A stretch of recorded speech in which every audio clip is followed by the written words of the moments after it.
This is episode 279 of That Shakespeare Life. That Shakespeare Life is supported by our patrons. Listeners just like you can support the show and contribute directly to programming, even asking questions that get included in the interviews. Find out more and sign up today at patreon.com/thatshakespearelife.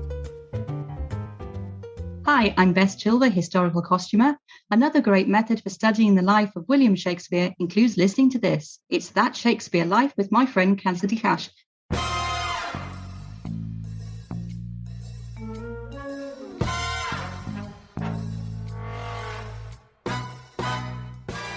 They knew of different varieties. Gerard says his were round as a ball. Welcome to That Shakespeare Life with Cassidy Cash. Cassidy believes that if you desire to successfully learn or perform Shakespeare's plays, then understanding the real life and history of William Shakespeare himself is a must. That Shakespeare Life is the podcast that helps you go beyond the curtain of some of Shakespeare's most iconic works and explore the world of early modern England as Shakespeare would have lived it, learning from the writers, historians, and performers who know it best. And now, here's Cassidy. In the play Merry Wives of Windsor, Falstaff declares, "Let the sky rain potatoes." What's unique about this quote, despite Falstaff calling for root vegetables to rain down from the sky, which is, of course, weird on its own, but potatoes on the whole were brand new to England at the exact time Shakespeare was including this quote in his play. Merry Wives of Windsor was written towards the end of the 16th century, between 1597 and 1601. Potatoes are thought to have arrived in the late 1580s or the early 1590s. Once the potato arrived in Europe, it was used for medicine, grown by some gardeners for their flowers, and in 1597, the same time frame we think Merry Wives of Windsor was written, John Gerard added the first printed picture of the potato to his Herball, although he thought that the potato was native to Virginia. Here today to help us sort through what it was like to see a potato for the first time, as well as how potatoes were used in Shakespeare's lifetime, is our guest and expert in the history of plants, Sally Cunningham. Sally Cunningham is a professional gardener, teacher, and consultant with over 45 years of experience in horticulture. She currently works with Garden Organic, formerly Henry Doubleday Research Organization, where she has served for over 25 years. Garden Organic is the UK's leading organic gardening charity. Garden Organic has been helping people grow their own food and help the environment for over 70 years and is the home of the Heritage Seed Library, a living library dedicated to preserving lost and forgotten vegetables for now and future growers. Sally has previously worked with the Royal Botanic Gardens Kew as an outreach worker in Leicester Museums, where she cared for the gardens at Newark houses built around 1511, and Belgrave Hall, built in 1709. Sally has a lifelong interest in growing and eating all forms of vegetable plants, and is the author of Asian Vegetables, as well as co-author of A Guide to Growing Exotic Vegetables in the UK with Dr. A. Rosenfeld. Hello, Sally. Welcome to That Shakespeare Life. Hi, how are you doing? I am doing very well, and I'm excited to dive in here to the history of potatoes and really get a look at what this was like. I've read that Sir Francis Drake gets credit for bringing potatoes to England for the first time, or possibly Thomas Harriot, who worked with Francis Drake as items brought back from Drake's circumnavigation around the world. So he took this trip, and I read that he brought them back. Is that actually how and when the potato arrived in England? Nobody's really sure. This is the trouble. They weren't great at record keeping. It might have been Francis Drake, although he was supposed to have brought them to Ireland first. It might have been Harriet. There's also a story it was John Hawkins, but nobody really knows. We know Drake also brought back what they called the sweet potato, or we call sweet potato, Ipomea batatas. Now, are those the same sweet potato? Do we have the same sweet potatoes here in the US? No, you have both, but there was an awful lot of confusion in the early days between sweet potatoes and what you call Irish potatoes. I see. Okay. Sweet potatoes are the Ipomeas. Irish potato is Solanum. Okay. So it would not have been orange. Like sweet potatoes here we think of as being orange. You're talking about an Irish potato that's white on the inside. Yeah. Okay. Well, they're white now, but they weren't necessarily then. This is one of the reasons the confusion starts, because, of course, the Aztecs and their forebears had been been breeding them for thousands of years before Columbus ever got to America. So there were a lot of different varieties. A lot of different kinds. Some were purple, some were reddish, some were red all the way through, some were red-skinned, some were purple-skinned, some were purple all the way through, and some were spotty. And they were all called the same thing. They didn't look quite like we had now. Now, I know that for some Europeans, any plant that was considered a nightshade carried some suspicion because they thought it had this potential to be connected with witchcraft. Was the potato in this group of plants that were kind of feared or viewed with a little bit of skepticism because of the witchcraft resemblance to a nightshade? I think it was more because most of the nightshades over here are deadly poisonous. So it's a smart thing. Good reason not to eat it. But the flowers in particular of a potato look, they show you it's a nightshade family. And they're quite, seriously poisonous. And yes, there was a witchcraft thing, but I think it was more the toxicity thing that was the real problem. more directly practical reasons for being a little afraid. Yes. Yeah. Now, were potatoes immediately received as a food item, or were they like this curiosity, this exotic plant people collected? Well, again, there's discussion as this. The story goes that Drake first tried the potato apples, the little fruit that you get on. Of course, they made him sick. So he ordered the gardener to dig him up. And it was the gardener that first found the roots were edible. But I think that's just an urban myth because obviously he imported them knowing that you ate the roots. So I think that's unlikely. But they were considered very expensive food items. And of course, because of this, they were considered aphrodisiac. That's where that bit in Falstaff comes from, kissing comfits and eringios. Eringios were sea holly, which is a plant you get by the British seaside and probably bits of the American seaside as well. It's more or less the whole northern hemisphere. And it has these long tap roots, which if you've got a dirty mind, are slightly penis-like. They were sold candied as sort of the Elizabethan version of Viagra. So potatoes were up there as something to be for king's feasts and entertaining your lady love. But they certainly weren't an ordinary food item. Are there recipes for potatoes that date to the 16th and 17th century, or do we know how they were being prepared? 17th century, yes. Gerard, who was in 1500s, at Shakespeare's time, he said they ate them roasted in the ashes. Now, this is Gerard, the man who wrote the Herbal. Yes, okay. Yeah, that's right. He said they ate them roasted in the ashes. And I've also got a recipe from the Complete Cookbook. He gives a recipe for potatoes in a pie, and you put eringo roots in, and the traditional medieval sort of sugar, ginger, pepper, a little bit of saffron, and a bone marrow. So I would consider it would be very sort of rich and possibly slightly chewy and mildly spicy, but it was supposed to get you going rather than as a food. I think it was more of an aid to lust. And of course, there was also the confusion with sweet potatoes. So you have recipes for sweet potato dishes using Irish potatoes, so they'd be boiled and then baked with sugar. That actually sounds like that would taste good, boiled and baked with sugar. Well, I have got a Victorian recipe somewhere for little sweet Irish potato in cases, done with sugar and spice and served with the raspberry sauce. Wow, that's fancy. Apparently was used on a steamship crossing the Atlantic, I suppose. So you could have bottled raspberries, so you could get your raspberry sauce. And, putting that to good use on the ship, yeah. So you mentioned that potatoes had a variety of shapes and colors. Were they all called potatoes, and they just had all these different varieties, or did they have different names too? Well, they had different Inca names. I don't think any of those were particularly recorded over here, because obviously people here thought they were savages, when in fact they were a very highly civilized crowd, and probably a damn sight more civilized than we were. But there you are. They knew of different varieties. Gerard says his were round as a ball. Clusius says some of his were distinctly penis-shaped. Clusius was a German botanist. So again, that contributes to the aphrodisiac theme. There was a lot of that, I think, in English botany of this period, where Yes. it's like the shape determined what it was used There was for. a thing called the doctrine of signatures, which said that if something looked like a part of the body, then it was good for treating that.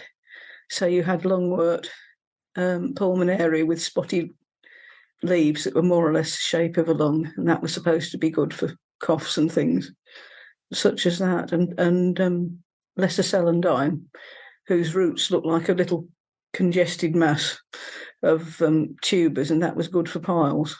Potatoes do grow flowers on the top part. So was there anyone growing the potato as a flowering plant as opposed to something to eat? I think they were growing them more as an ornamental plant, not necessarily a flowering plant, but as a curiosity. Bear in mind that the light, usually growing in England, anything from sort of a swathe of the subtropical parts, the biggest limitation isn't temperature, because you can overcome that with either artificial heating or with sheltered gardens. It's day length, because I don't know what it's like with you, but at the moment we've got 17 hours day, and we'll go up to 20 odd hours daylight here. And if you go up to Scotland, you get up to 24 hours daylight, or damn near 24 hours daylight. It's certainly dark enough to read a newspaper at midnight if you go up to the north of Scotland. Whereas, sort of places where potatoes originated from, although it was colder as you went further up the Andes, your day length was still around 14 to 15 hours at most in the summer. So plants really struggle to grow. One of the biggest difficulties in getting them adapted to the UK was actually finding a variety that would crop. Well, which variety won out? Was there one in the 16th and 17th century that they seemed to prefer? There were about 4 or 5. I think the first ones that came in would be sort of red and white with a russet skin, I suppose similar to russet Burbank possibly. And they were quite lumpy looking at the drawings. Gerard says he published the very first woodcut that was ever made in Europe of a potato, although I think it was actually made by Tabernimontas, who was a very famous illustrator of the time. And he had compiled about 1,000 woodcuts for Clusius's book, De Rerum Botanica. And unfortunately, Clusius went bankrupt, and his things never got published, and Gerard took the woodcuts at, I think, quite a cut price. And then published them as his own? Well, published them in his Herbal. I don't think he attributed them to anybody in particular. He just put pictures in and assumed people would think he'd done them as well. Well, on other episodes about plants that we've done here on That Shakespeare Life, there were samples of these plants that they found, even like preserved plant specimens from this time period. And I wonder if there are any like that of the potato. Potatoes, yeah. Not so many, sadly. The biggest difficulty is actually keeping anywhere dry and vermin-proof on a ship on the long Atlantic voyage. People were more into either saving things as seed or making detailed drawings, because obviously on a small, very crowded ship, space was at a premium, and dry space was usually reserved for things like food, which was slightly more important than somebody's yes, I can botanical see where that would specimens. be the priority, of course. Yeah. Later on, there's some in Cambridge University Herbarium, but they're 17th century, not 16th. The Chelsea Physic Garden had some early potatoes growing in it. That was set up a little bit after Shakespeare's time, but not much. And of course, Gerard had his garden, which Shakespeare may have seen, because at one stage when Gerard was the master of the company of barber surgeons, Shakespeare was living round the corner, more or less, in, I think it was it Welbeck Road or Welbeck Lane? There, when he was living with the Mountjoys? That's right, yeah. Because no, I checked on that one, and they could well have met. How exciting. And, I hope they did. That would be fun. Well, I hope they did, and Gerard was very proud of his garden. He had over 1,000 different plants growing in it. So I'm sure he would have shown it off to all and sundry, And anyone walking by, I imagine. More or less, yeah. What alternatives to potatoes were being eaten at this time? It depended a lot on your income. Ordinary people, it was still pottage, which was beans, peas, oats, anything that could be dried and made into a sort of a porridgey gloop. I suppose the modern equivalent would be peas pudding. Do you have peas pudding in America? I don't know. If we have it, I've never eaten it, but I do know what oatmeal is. Well, if you come to a pub, certainly in the Midlands or in Wales, you will get faggots and peas, which is a very traditional, very English dish. It's usually served after some sort of sport like long alley skittles or darts match. Faggots are basically offal wrapped in caul fat, baked in the oven. Mushy peas are served in a bowl or as a dollop if they're slightly less mushy. And they're dried peas that are stewed down. And they're stewed down to a green semi-solid gloop, which is eaten with vinegar and black pepper, and it's rather nice. They're also great to dip on chips. I wouldn't have thought to put it on chips. That makes sense. The only time I've been to England once and they served us this, and I did not know what it was until right now. I was like, well, there you are. That's what it is. It was good, but I didn't know what I was eating. But it would be something similar to that. But if you were richer, you had things like skirret, which is a tall plant, an umbelliferous sort of plant that gets up to 5 foot. It has white flowers, and the great advantage of it is that you can dig out the root, leave a little bit, and it'll regrow the next year. And that's a very nice, white, bland, pleasant tasting thing. The only snag with it I found is that it's got a little string going down the middle. Carrots were grown for horses, mostly, as white carrot. They were just starting to come in just after Shakespeare died. And, of course, there would be things like chestnuts, which were prized. But they weren't really a food. Mostly it was bread. These are fascinating looks into potatoes and just kind of how they arrived and what they were seen as. And I know we would love to learn more about the history here of where they came from and the different varieties. What are some of your favorite books or resources you can point us towards if we want to look into this history further? Well, there's a really marvellous website with the Potato Institute. I'd certainly recommend Gerard's Herbal, and I'd recommend Sturtevant's Edible Plants of the World. And both of those are available from Dover Press, I think, as facsimile copies. But Sturtevant, I wouldn't recommend as a practical thing because some of the things he says are edible. I'd certainly be dubious about, but it's a really fascinating reference book to dip in and out of. The only snag is that a lot of the plants have changed their Latin names. It's still fascinating reading. I didn't know the Latin names of plants could change. I thought once they were named, it was permanent. Well, they tend to stay fairly steady, but nowadays we're starting to classify things botanically according to their DNA, not according to their characteristics. Oh, I see. And it's taken me a hell of a long time to get my head around this because I learned them the old way. After you've put a lot of effort into learning all of these plants and then for them to reclassify them, I can only imagine that's frustrating. Well, put it this way, I didn't realise violets were closer to lime trees than they are to, say, beech trees. Whoa! Yeah, it screws your head up a bit. Yeah, I can only imagine. Well, we'll link to these resources in the show notes for today's episode, so you can go and check out the Potato Institute and direct links to these books. So we'll help you find those. And now, Sally, we ask everyone this next question here at That Shakespeare Life, and that's, what's the one book you would take with you on a deserted island? My friends in England tell me I'm supposed to allow you the complete works of Shakespeare and a copy of the Bible. So your choice would be in addition to those. Well, I think I'd pass on the Bible, being a pagan, but there we are. I suppose, mind you, I suppose paper might be useful for other things, firelighting and such.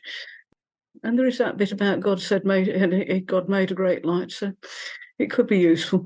But probably Sturtevant, I think. You're going to get me struck by lightning, Sally. Probably Sturtevant, I think. That would be a great one.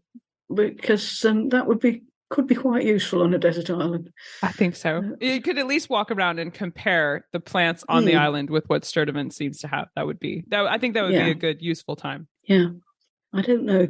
Oh, well, I think leave that one. On the desert island discs that we have here, you're not supposed to be able to take anything useful, you see. So. Oh, I see. Okay.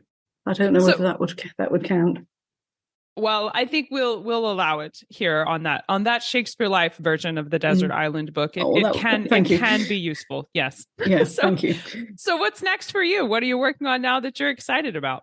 At the moment, thinking what I'm doing. Well, I'm just having a week off to hopefully get work on my allotment. But with Garden Organic, we're working on a rather nice set of members' experiments. Garden Organic is home to the Heritage Seed Library, for those of you who don't know, which is devoted to preserving historic and unusual vegetables in England and in other parts of the country. We've recently been acquiring all sorts of weird and wonderful things that came to England with various migrants. But we're working on a members' experiment studying whether native insects are attracted more to plants, garden plants, or to weeds. So I shall be going out and studying my plot and counting the number of insects that come and visit a square yard, and then a square yard of plants. I do hope you find that they are more attracted to weeds, because then I could plant the weeds all around the outside of my garden and protect the actual vegetable plants. That would be a wonderful discovery. They usually are. Not always, but usually are. Over here, we find marjoram seems to attract most things. I'll keep that in mind. Sally Cunningham, thank you so much for being here today and taking me through the history of potatoes for the life of William Shakespeare. This has been a really fun conversation, and I thank you for being here. Thank you.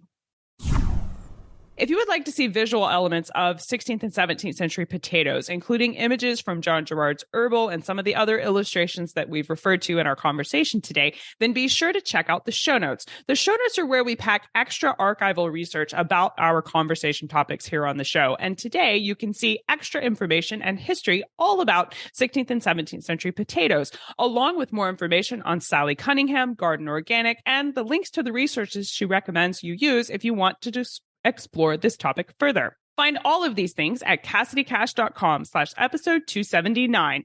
That's CassidyCash.com/EP279. If you're a big fan of the show and you love listening to the history we bring you here each week on That Shakespeare Life, and you would like to go even deeper to the history and the making of our show and really have a hand in asking the questions that we get to ask to our guests here each week, then consider becoming a patron of That Shakespeare Life.